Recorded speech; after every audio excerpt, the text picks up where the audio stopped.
മാധ്യമങ്ങൾക്ക് chess number ഇട്ട PV അൻവർക്ക് തന്നെ ഒടുവിൽ ചെസ് നമ്പർ കിട്ടിയിരിക്കുന്നു. PV അൻവർക്ക് ചെസ് നമ്പർ ഇട്ടതും ജയിലിൽ പൂട്ടിയതും പാല് കൊടുത്ത് പിതാവിനെ പോലെ കൂടെ നിന്ന പിണറായി വിജയനും.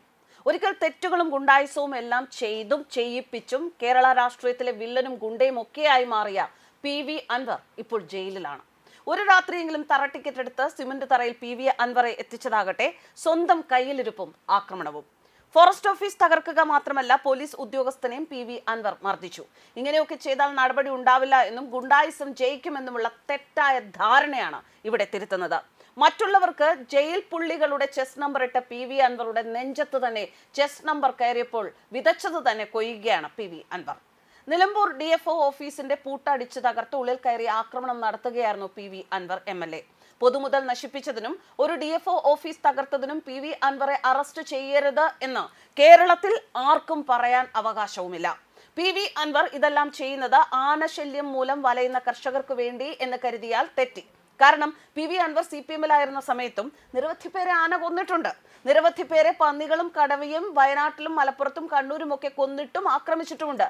എന്നാൽ അന്നൊന്നും ഫോറസ്റ്റ് ഓഫീസ് തകർക്കാൻ ആ CPM MLA ആയിരുന്ന PV അൻവർ എടുത്ത് ചാടിയില്ല. ഇപ്പോൾ അൻവറുടെ ഈ തിളപ്പും ആവേശവും രാഷ്ട്രീയം മാത്രമാണ്. രാഷ്ട്രീയത്തിന് വേണ്ടി മാത്രമാണ് PV അൻവർ ഇപ്പോൾ ഇങ്ങനെയൊക്കെ ചെയ്തത്.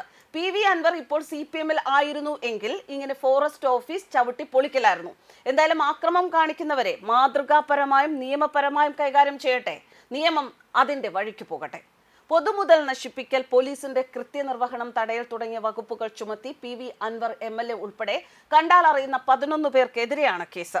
PV അൻവർ ഒന്നാം പ്രതിയാണ്. പോലീസ് ഉദ്യോഗസ്ഥനെ മർദ്ദിച്ചെന്നും FIR-ൽ പരാമർശമുണ്ട്. അടച്ചിട്ട നിലമ്പൂർ നോർത്ത് DFO ഓഫീസിന്റെ പൂട്ട് തകർത്ത് ഉള്ളിൽ കയറി സാധന സാമഗ്രികൾ നശിപ്പിച്ചിരുന്നു. ജില്ലാ ആശുപത്രിയിലെത്തി പ്രതിഷേധിക്കുകയും ചെയ്തിരുന്നു.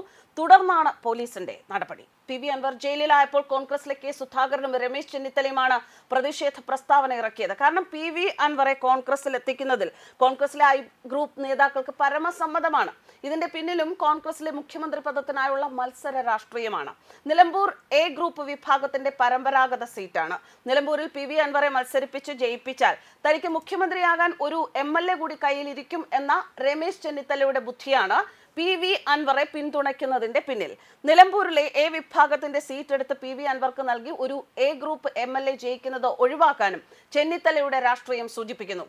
എന്തായാലും ഒരു കാര്യം കോൺഗ്രസ് പ്രവർത്തകർ മനസ്സിലാക്കണം. നിലമ്പൂരിൽ PV അൻവർ മത്സരിക്കും, CPM-ഉം മത്സരിക്കും. CPM-ഉം PV അൻവറും നിലം തൊടാതെ 8 നിലയിൽ തോൽക്കും. ഇത്തരത്തിൽ കോൺഗ്രസിന് കേരളത്തിലെ നമ്പർ 1 സാധ്യതയുള്ള നിലമ്പൂരിൽ എന്തിനു വേണ്ടി ഭാവിയിലെ തലവേദന ആകുന്ന ഒരാളെ വലിച്ചു കയറ്റണം? ഓർക്കുക, എന്തായിരുന്നു PV അൻവർ CPM വിടാൻ കാരണം? കോഴിക്കോട് വിമാനത്താവളത്തിലെ സ്വർണ്ണക്കടത്തിന്റെ തർക്കവും രാഷ്ട്രീയവും ആയിരുന്നു. മലപ്പുറം കേന്ദ്രീകരിച്ച് നടക്കുന്ന മയക്കുമരുന്ന് കടത്തിന്റെ തർക്കവും രാഷ്ട്രീയവും ആയിരുന്നു. കള്ളക്കടത്ത് പിടിക്കുന്ന പോലീസിനെതിരെ PV അൻവർ തിരിയുകയായിരുന്നു. പോലീസ് മർദ്ദിക്കുന്നുവെന്നും പിടിക്കുന്ന സ്വർണം കുറെ മുക്കുന്നു എന്നുമായിരുന്നു അൻവറുടെ ആരോപണം. സ്വർണ്ണക്കടത്തും മയക്കുമരുന്ന് കടത്തും അടങ്ങിയ രാഷ്ട്രീയം മാത്രമായിരുന്നു PV അൻവറും CPM-ഉം തമ്മിൽ അവസാനമുണ്ടായ തർക്കവും രാഷ്ട്രീയവും. എന്തായാലും മുൻപ് പറഞ്ഞതുപോലെ പലർക്കും ചെസ് നമ്പർ ഇട്ട PV അൻവർ വിതച്ചത് കൊയ്യുന്നു. PV അൻവറെ ചെസ് നമ്പർ ഇട്ട് ജയിലിൽ പൂട്ടിയത് അദ്ദേഹത്തെ വളർത്തി MLA ആക്കിയ പിണറായി വിജയൻ തന്നെ. ഇത് പിണറായിയും PV അൻവറും തമ്മിലുള്ള രാഷ്ട്രീയമാണ്. അവരായി അവരുടെ പാടായി. അതിനപ്പുറം കോൺഗ്രസിൽ അൻവറെ ഉപയോഗിച്ച് A ഗ്രൂപ്പിന്റെ നിലമ്പൂർ സീറ്റ് തട്ടിപ്പറിക്കാൻ ചെന്നിത്തലയും ഇറങ്ങിയിരിക്കുന്നു. അതും അവരുടെ പാടായി. അതിനപ്പുറം ഒരു രാഷ്ട്രീയവും ഇതിൽ ഇല്ല എന്നതാണ് യാഥാർത്ഥ്യം. മുൻപ് പറഞ്ഞതുപോലെ CPM-ൽ അൻവർ ഉണ്ടായിരുന്നപ്പോൾ ആനയും കടുവയും പന്നിയും ഒക്കെ മനുഷ്യരെ കൊന്നിട്ടുണ്ട്.